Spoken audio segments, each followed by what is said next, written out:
She had just pulled out a chair when a familiar voice spoke. Black coffee, low sugar. She turned, startled. Damon sat at the table beside hers, eyes on his laptop. "You come here often?" she asked, suspicious. "No. Then why are you here? It's close to the office and close to me." Damon glanced up, didn't answer, just stared at her with those gray eyes like he was trying to read her mind. Lana gave a mock laugh. "Probably just a coincidence." "I don't believe in coincidences," he replied. "I do. Like the fact that you've worn a white shirt all week? Coincidence or closet shortage?" Damien looked down at his shirt. For the first time, he seemed just a little flustered, even if only for a split second. The next evening, Lana was walking in the park after work. The breeze was cool, and she was doodling on a sketch pad when a tall shadow blocked her sunlight. "You again?" Dam stood there wearing a light gray shirt holding a coffee cup. "I needed to think. It's quiet here, and I needed space. Without your X-ray judgmental stare. Then maybe try a different park." Lana gave him a slow nod, turned away smiling despite herself. A few days later, back at the office, someone whispered, "Mr. Cross just asked me what Lana was having for lunch today." "No way." Lana only shrugged, sipped her tea, and whispered with a smirk, "The iceberg is starting to melt." There was something off about the atmosphere at Cross Enterprises that morning. No one dared say it out loud, but from Dam's assistant to the front desk clerk, everyone could sense something simmering in the air. And at the center of the disturbance was the design department on the 20th floor, where Lana Rivers worked.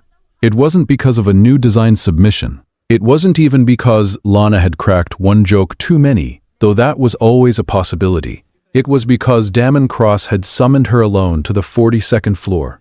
Lana pressed the elevator button, coffee in hand, her mind racing, probably wants revisions on the layout.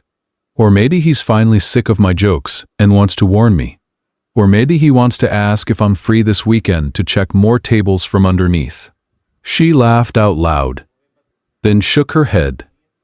"Get it together, Lana." When the elevator doors slid open, Damon was already there waiting in the hallway. Same tall frame, white dress shirt, black slacks, hands in pockets, that signature icy stare. But something felt different today. He wasn't on his phone. He wasn't talking to his assistant. He was just waiting. "You called me up?" Lana asked, tilting her head. "Have lunch with me?" Damon said plainly. "What?" "I know a quiet Italian place. No interruptions. Come with me." "Oh, okay. But it's not a meeting, not work." "You mean a date?" Damon met her gaze directly. "I want to go on a date with you." Silence. The entire hallway might as well have held its breath. Lana stared at him for a few seconds, then chuckled. Not a loud laugh, but a real one. "Sorry," she said with a smile. "I'm allergic to people who don't know how to smile." Damien didn't flinch. He didn't blush. But something shifted slightly in his eyes. "I know emotions aren't my strong suit, but I'm serious." "I know, and I'm serious too when I say I don't date people whose emotions I can't read." She gently pointed at his forehead right here. Blank. No expressions, no signals, no happy, no sad, not even amused. "I need someone who's alive." Damien looked at her like she was some kind of cryptic puzzle he couldn't quite decode. "What do you want?" "A guy who tells jokes in elevators. I want someone who looks at me and laughs, not someone who frowns by default." Damien's fingers tightened slightly. "I'm not that kind of man. And I'm not the kind of woman who dates just to decorate the empty seat at a fancy restaurant." She took half a step back. "Thanks for the offer, but I think we're better off the way we are. Me tossing, you catching. Fun dynamic." Damon said nothing more. Lana stepped into the elevator, turned back before the doors closed. "But don't look sad, okay? If you look sad, I might feel guilty." The doors shut. Damien stood still. For a long time that afternoon, no one said anything, but everyone could tell something had happened. Damien was colder than usual. Not the dangerous iceberg kind of cold, but a strange, unnerving stillness. No scolding, no corrections.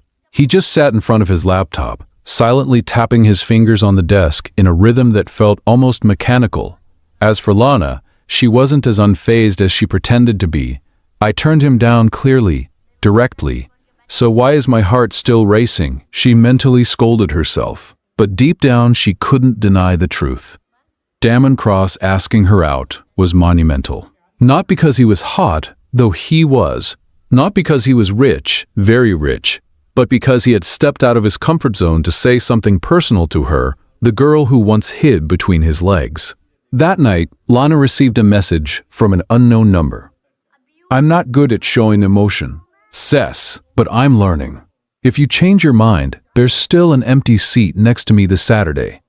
No name, no signature, but she knew who it was. She stared at the message for a long time. Her fingers hovered over the keyboard, then stopped. Finally, she locked her phone inside. Don't make me reconsider, Damon Cross. The weekend arrived quietly, at least for those who didn't have Braden reappear in their lives. For Lana Rivers, that name was a long scar, no longer bleeding, but always aching when mentioned.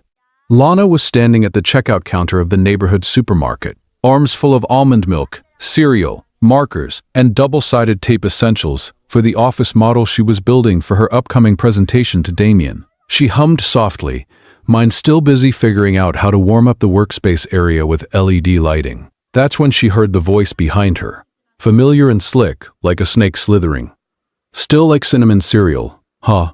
Lana froze. No mistaking it. She turned, and there he was, just like a bad dream come true. Braden, her ex, wearing a leather jacket, hair gelled to perfection, and that same look in his eyes as if he hadn't wrecked her life a year ago. I don't recall inviting you into the rest of my life, Lena said coldly. Braden smirked, placing a hand on the counter like they were old pals. You always had jokes. That's what I loved about you. I'm not joking. I'm paying to get out of here. And you're wasting my oxygen. Braden didn't give up. He followed her all the way to the parking lot. Come on, Lana. Don't be like this. It was the past. Everyone makes mistakes. A mistake is once 3 times, plus stealing my money. That's criminal. She snapped the seatbelt into place. I've changed. I've got a steady job now. I'm trying to start over. I just want a chance to talk. I don't have time for emotional drafts. Goodbye, Braden. She sped off, heart pounding, not with fear, but with anger and weariness. He was back. What did he really want? 2 days later, Braden was standing outside her office building. She spotted him from a distance and quickly ducked into a nearby cafe. Unfortunately, he spotted her, too. Lana, just 5 minutes. She reached for her phone to call security, but Braden was faster, walking right up to her table and sitting down like it was a date. I don't remember making an appointment, Lana said through clenched teeth. Not even a second. Not even on my birthday. Didn't you think about me? Oh, I thought about you. I thought about the day I discovered you forged my name on a bank loan. I was desperate. I needed help, but I've paid most of it back. I'm trying to make it right. Then go to church. Don't show up at my workplace. Braden stood up, his face hardening. You're seeing someone, aren't you? That CEO guy. Law. Na's hands clenched. That's none of your business. I know all about it. Damien Cross.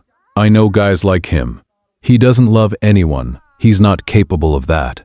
I don't need your opinion on anyone, especially not from you. Braden's jaw tensed. He stepped closer, voice low. If you don't come back, you'll lose more than just a design pitch. Lana stared him down. Is that a threat? It's a fact. I have friends, investors, media people. I can make what you're building disappear. Try it. Let's see who disappears first. She stood and walked out, leaving him behind. But inside, she wasn't calm, still following the story. If this story found you outside of Soul Stories, we invite you home to where every touching tale begins, with truth, hope, and heart.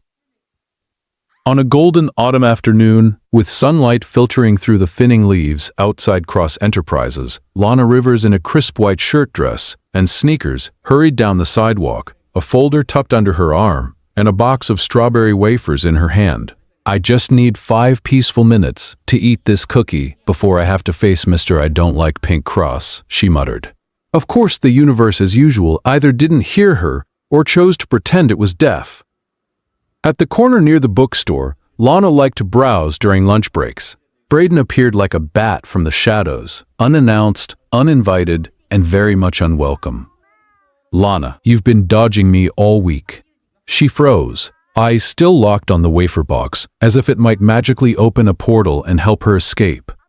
I already sent you a postcard from the island of Never Again. Didn't you get it? I'm serious, Lana. You know I never wanted things to end like that. Well, I definitely did. In fact, I'd throw a party if you finally disappeared. Braden stepped closer, his expression shifting, no longer pleading, but something more familiar. Control. I know you're seeing cross. You really think he actually cares about you? You're just a distraction to him. Oh, like how I used to be your talking credit card. Braden grabbed her wrist, not violently, but tight enough that she stepped back. She tried to pull away, but he held on and then let go. A low, cool voice cut through the air behind her. Before Lana could even turn, Braden was shoved back, not harshly, but with quiet force. Damien Cross, black shirt, no tie, hands in his pockets, expression devoid of any of the dry amusement Lana was used to. Braden sneered. Well, Cross heard you're into second-hand goods now. In one swift motion, Damon grabbed Braden by the collar, pulling him in so close their noses almost touched. His voice remained calm, but sharp as silk-wrapped steel. I don't usually deal with trash, but if it keeps clinging to someone I care about, I take it out myself. Braden froze, and Lana, her soul froze. Someone I care about. Braden backed off, brushing off his coat, muttering, "Fine, but she'll disappoint you sooner or later." "Maybe," Damien replied, eyes still on Lana, "but at least she's never made me lose faith." Braden left. Lana stood still as a statue. Damon turned to her, his gaze softening slightly. "You okay?" I just witnessed a CEO-style gentleman brawl." She gave a weak laugh. "Thanks. No need. I just don't like seeing people cornered, especially you." That night, Lena went home still smiling to herself like she just won the lottery, but her head throbbed, her nose tingled, her body ached. She placed the untouched wafers on the table, reached for her laptop, and sneezed once, then again, then a full-on remix session. No way. Her nose stuffed up, her head pounded, eyes burned. It was warm. Her whole body ached. She curled up on the couch under a thin blanket, looking like a cold sandwich stuffed with tissues and self-pity. At 8 p.m., her phone buzzed. "Damien, I just sent the final scan of the layout. Tomorrow, you're sick." "What? You sound like you're talking through 3 blankets. You've got a fever." "I'm fine. I've got meds, ginger tea, and a box of tissues that really understands me. What's your address?" "Wait." Click. 15 minutes later, the doorbell rang. When Lana opened it, Damon Cross stood there. "Wait." The paper bag in hand, expression as stoic as ever. "You haven't eaten, right?" "I don't know how to make congee, so I bought the instant kind and tried to cook it." "You tried?" "First attempt. Might not taste like congee, but it's food." Lana stood frozen. "You cooked for me?" "I thought I made that clear." 10 minutes later, they sat across from each other in her tiny kitchen. Lana ate spoonfuls of slightly burnt congee, while Damien quietly poured her some water. "I didn't think the coldest man in the company would be the one making porridge at 9 p.m. You think I don't have feelings?" "I think you hide them better than a national gold reserve." Damien looked at her, his eyes softened a little. "Emotions aren't something I'm good at, but I'm learning bit by bit." Lana smiled, eyes watery from both the flu and something deeper. "Well, you've made progress today. Big bonus point." Damien stayed until she fell asleep on the couch. Before leaving, he gently adjusted her blanket, fixed her pillow, and quietly stepped out. The soft glow of the living room light cast over his face, and for the first time there was something subtle, something rare, a smile, almost fully formed. Street light streamed through the cafe's front windows, casting a pale golden hue across the stone steps outside. In that soft light stood Damon Cross, motionless, fists clenched unconsciously inside his coat pockets. "Just 10 me." Turns away, Lana was laughing with a tall, slightly scruffy man, someone who looked familiar in a casually intimate way. The man reached out and ruffled her hair. Lana laughed so hard, she leaned sideways into him, and then, like a dagger to the fragile thread of someone's self-control, she wrapped her arms around him in a long, warm hug. Dam didn't move. He said nothing. He just stood there silent and simmering. That night, he didn't sleep. Every time he closed his eyes, he saw Lana hugging that man. The next morning, Cross Enterprises, 8:12 a.m. It felt like someone had dumped a bucket of liquid nitrogen across the office. Employees walked silently, holding their breath like they were in a crime scene. Damon arrived 30 minutes early. No one dared ask why. No greetings, no smiles, just a death glare aimed at his paperwork, like he could set it on fire with sheer will. Within just the first 2 hours, one manager got scolded for choosing a childish font. A poor assistant cried after asking if he wanted coffee. Accounting called an emergency meeting, even though no one summoned them. Something's up with Mr. Cross. Someone definitely pissed him off. Please, for the love of God, don't let Miss Lana come upstairs today. Of course, Lana did show up, carrying a box of homemade banana bread, whistling like she was walking through a lavender field. That evening, Damon sat alone in the Nifferent's room, staring at the office model Lana had submitted. The door creaked open. She walked in, hair in a high ponytail, sleeves rolled up, bright as ever. I updated the layout if you need anything else. Last night, Damon interrupted. Who was he? Lana paused. She slowly placed the documents on the table, then tilted her head. Who?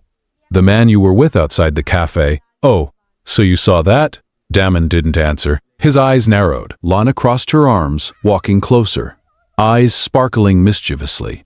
You in a black suit, under a streetlight, staring like a detective catching his wife cheating. Very dramatic. By the way, Damon's jaw tightened. I don't think this is funny. You're jealous, aren't you? He said nothing, but his ears were very slightly red. Oh my God. Lana beamed. I never thought I'd see this day. Damien Cross jealous. Damien slowly stood. His voice was low and steady. I don't like seeing you smile like that at another man. He's my brother. What? The guy last night. Liam, my brother. He just graduated college. Damon blinked. His steely gaze turned vaguely glassy, like someone had rebooted his entire emotional system. Lana stepped closer. I didn't have to explain, but I kind of like seeing you jealous. I said I wasn't. You are the classic CEO archetype, right? And yet you still get flustered seeing me laugh with someone else. She teased, inching closer. Lana, he moved toward her. She stopped looking up. So, what exactly are you going to do about it? Damien looked at her for a long, quiet moment, and then he said this. He leaned in. The kiss came with no warning, no setup, no words, but it was warm, gentle, and full of things he hadn't yet dared to say. Lana's eyes widened for a split second, then fluttered shut. Her fingers clutched the front of his shirt. It wasn't the kind of passionate, cinematic kiss you'd see on TV. It was the kind of kiss that shifted your heartbeat, that made the world go silent, that finally gave shape to everything unspoken between them. When they pulled apart, Lana caught her breath and smiled. If this is how you prove you're not jealous, I can live with that. Damien said just one thing, barely a whisper. Next time, don't smile at anyone else like that. The morning after their first kiss, the top floor of Cross Enterprises felt like spring had arrived. But only one person didn't realize that spring came from him. Damien Cross, the famously cold CEO, known for an expressionless face that could intimidate legal departments, was sitting in his office, smiling to himself. Not a smirk, not a polite business nod, a real smile, soft as a breeze, warm as sunshine, and happening over and over again. He leaned on his hand, staring at the screen in front of him without reading a single word. Every so often, his fingers would brush his lips, the place Lana had kissed. She actually kissed me, he whispered and smiled again. His assistant walked in, saw the scene, and nearly dropped her latte. Mr. Cross, what? He looked up, eyes suspiciously, gentle. The assistant backed out slowly, face pale. Guys, he's smiling, and not because we closed a deal. I think he's been poisoned by love. Damien didn't understand what was happening to him. He lost focus during meetings. He didn't get mad when reports were formatted wrong. He didn't explode when a supplier delivered late. Instead, he found himself thinking, what's she doing right now? Did Lana have breakfast? Should I ask her to take a walk tonight? Every time he remembered the way she smiled after their kiss, His heart would thump light but real. So, this is love. Lana didn't sleep that night either. Her thoughts were spinning between the kiss, Damien's soft gaze, and the rare tenderness he'd shown. Holy hell, I kissed the CEO and he kissed me back. She laughed out loud, then sighed. She was happy, overflowing with it, but also afraid. Is he really serious? Or was it just a moment, a lonely man's fleeting affection? She didn't tell anyone. She poured it into her sketches, into the earbuds she wore while working, into the quiet glances she gave when no one was looking. Since that day, they started dating, though no one said the words aloud. Duh. Men invited her to dinner with a wonderfully awkward text. 700 p.m. Italian place. Don't wear green, she replied. I'll wear purple polka dots if I want. You planning to blind people with your white shirt again? When they met, they still teased each other, still bickered, but their hands were always intertwined. The kisses stopped being surprises. They came naturally, like breathing, like a heartbeat. Damien wasn't great at saying sweet things, but his actions were adorably clumsy. Secretly ordering her favorite cake, sending cat memes every morning, calling every night just to hear her complain. A week later, the whole company knew. It started at lunch when Damien personally walked to the design department to pick up Lana hand in hand, then led her into the elevator. See, I told you they were dating. Honestly, if Damien's going to fall for anyone, it had to be Lana, cute and clever. Oh my God. He pulled out a chair for her in the meeting room. HR had to send out a formal email about maintaining workplace professionalism, but no one cared. Everyone knew Damon Cross was in love deeply. That afternoon, Cross Enterprises felt quieter than usual. Lana had just stepped out of the project meeting room, arms full of rolled-up blueprints, face smudged from a tense editing session. She had no idea that down in the main lobby, a very powerful woman was waiting for her. Excuse me, Miss Rive. Roz, the voice was low, smooth, and firm.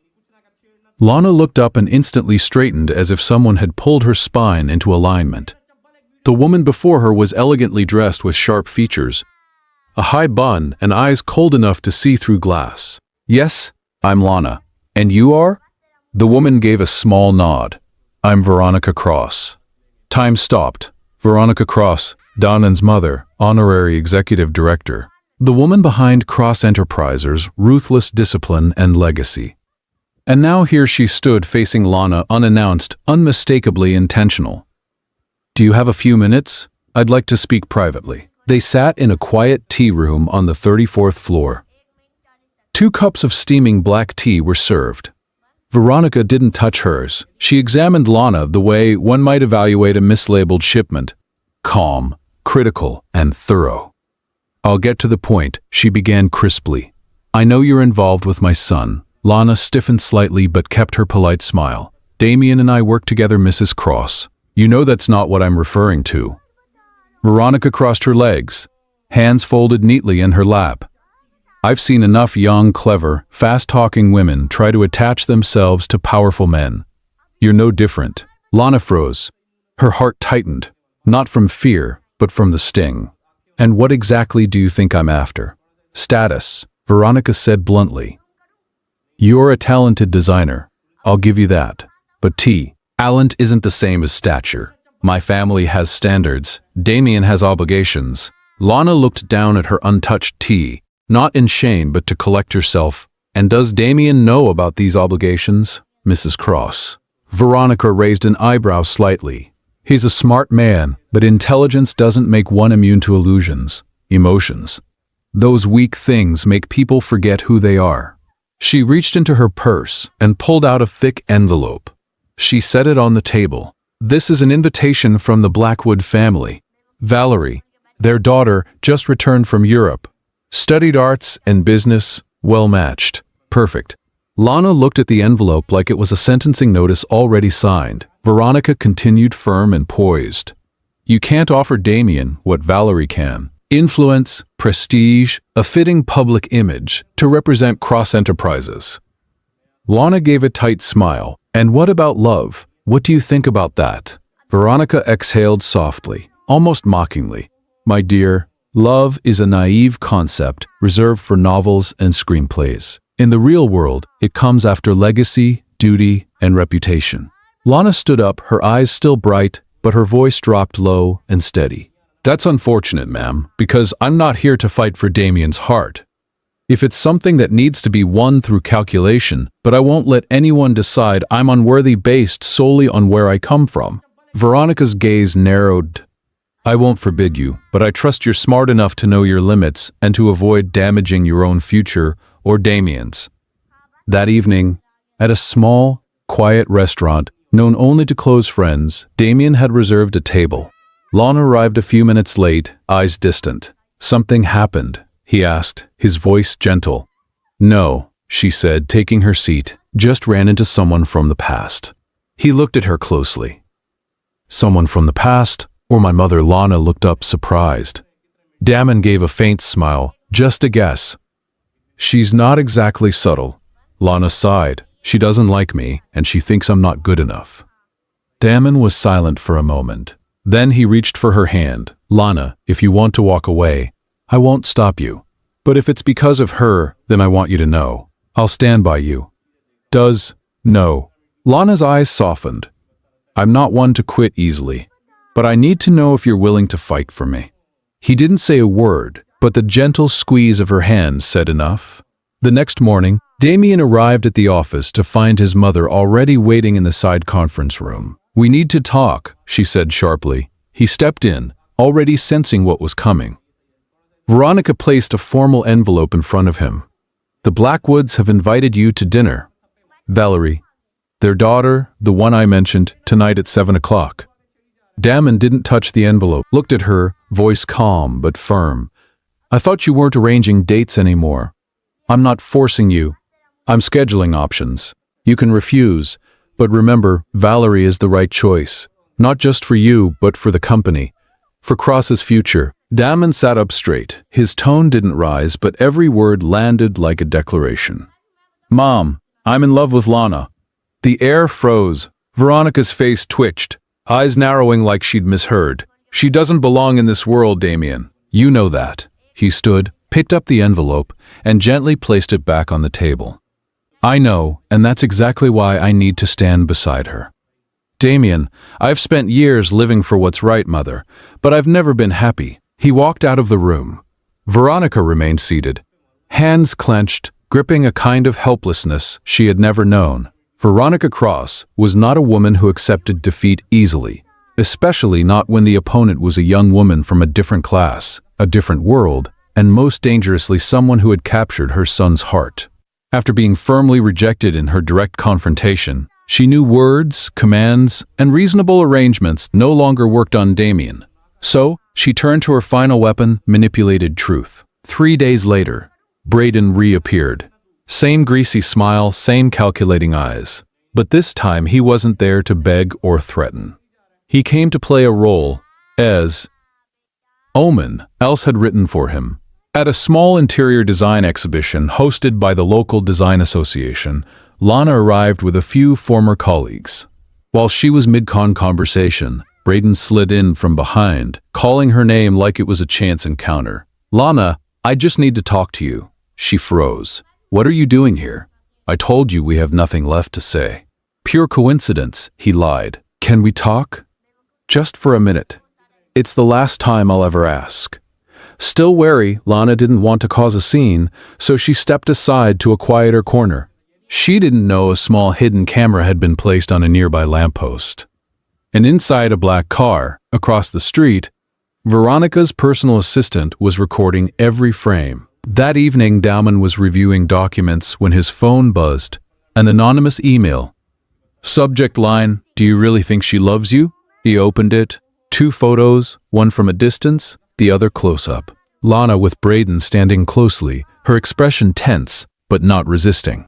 Damon frowned. Nothing intimate, nothing obvious, but Braden's presence alone.